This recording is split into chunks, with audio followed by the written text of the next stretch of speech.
Donc, je répète, je ne suis pas entrepreneur, mais je vais partager mon expérience.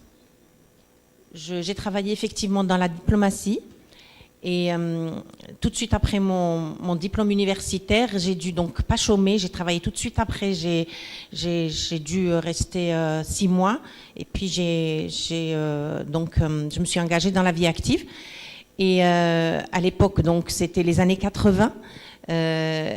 C'était comme effectivement un défi,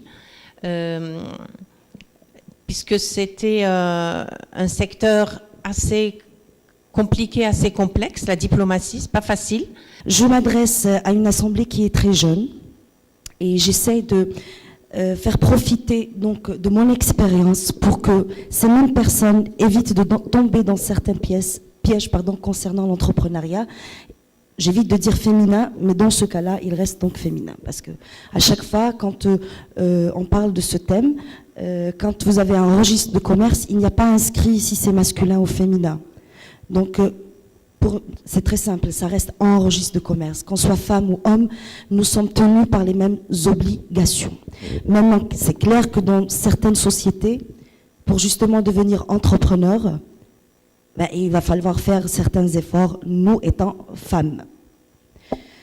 Il s'agit d'abord de s'imposer dans une société où, effectivement, la femme, dans certaines régions, parce que l'Algérie n'est pas Alger, reste pas facilement acceptable dans un milieu professionnel.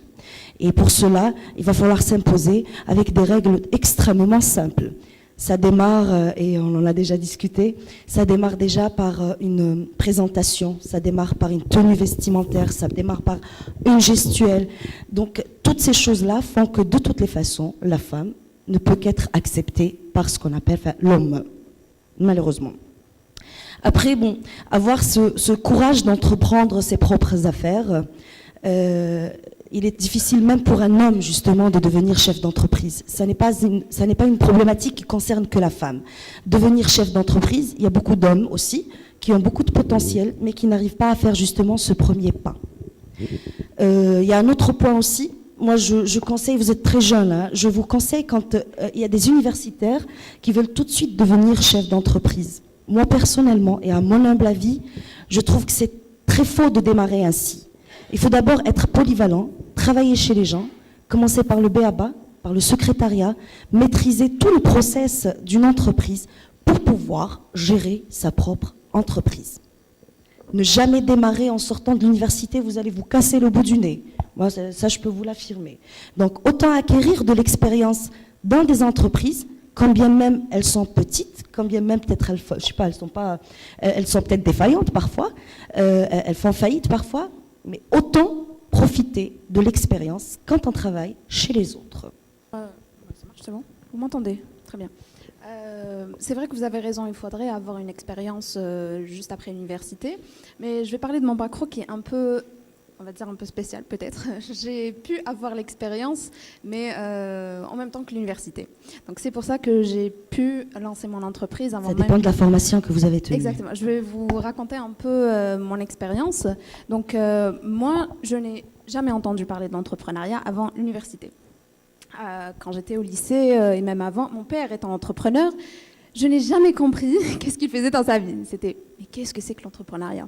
Arrivée à l'université, j'avais cette fougue et cette énergie pour faire quelque chose, commencer quelque chose de nouveau, vivre la belle vie universitaire et tout ça. Et donc, j'ai fait HEC, INC. J'ai commencé par faire du management, du marketing, et puis je me suis dit, moi j'ai toujours voulu faire médecine, hein. Alors j'ai refait encore mon bac, j'ai fait médecine et j'ai étudié donc les deux. J'ai fait médecine et marketing à côté, et j'ai commencé à travailler avec des associations. Dans ISEC, je ne sais pas si vous connaissez. Donc c'est super intéressant de commencer en fait avec l'associatif. commencer, alors qu'on n'a que 19 ans, 20 ans, à travailler un projet du début, genre franchement de l'idée, c'est là où j'ai appris vraiment c'est quoi l'entrepreneuriat, c'est quoi avoir une idée, c'est quoi défendre son idée déjà à la base. Et puis, comment se donner les outils pour arriver à réaliser quelque chose.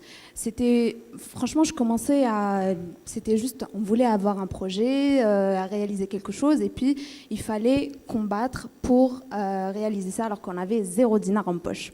Donc franchement, ça m'a vraiment forgé, et ça m'a donné justement l'expérience dont vous parlez. C'était passer par tous les volets de l'entrepreneuriat. C'est le management, c'est le marketing, comment parler de son idée, comment avoir des clients et comment aussi aller vers les collaborateurs.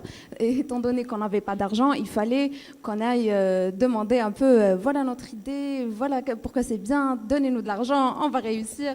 Et à passer par plusieurs projets comme ça, franchement, ça forge l'identité, ça forge votre personnalité d'entrepreneur. Passion, parce que c'est la passion qui vous pousse, c'est la passion qui vous propulse, c'est la passion qui vous donne la voie que vous cherchez. Donc la deuxième chose, c'est la passion et la confiance en soi. C'est extrêmement important. Lorsque vous avez la confiance en vous, vous pouvez faire des tas de choses. Vous êtes confiante, vous pouvez aller de l'avant, vous pouvez faire face à tout ce qui peut venir. La troisième chose serait les défis, les challenges. Les challenges, il y en a tout le temps, il y en a partout. Donc, il faudrait aussi essayer de faire face aussi à ces challenges. Ils ne sont pas faciles à gérer. Des fois, ils vous font tomber. Des fois, ils vous donnent l'envie d'arrêter. Des fois, mais c'est la confiance en vous-même qui fait que vous continuez toujours, vous allez toujours de l'avant. Donc, je pense que c'est un ensemble qui pourrait aussi jouer en faveur d'une femme.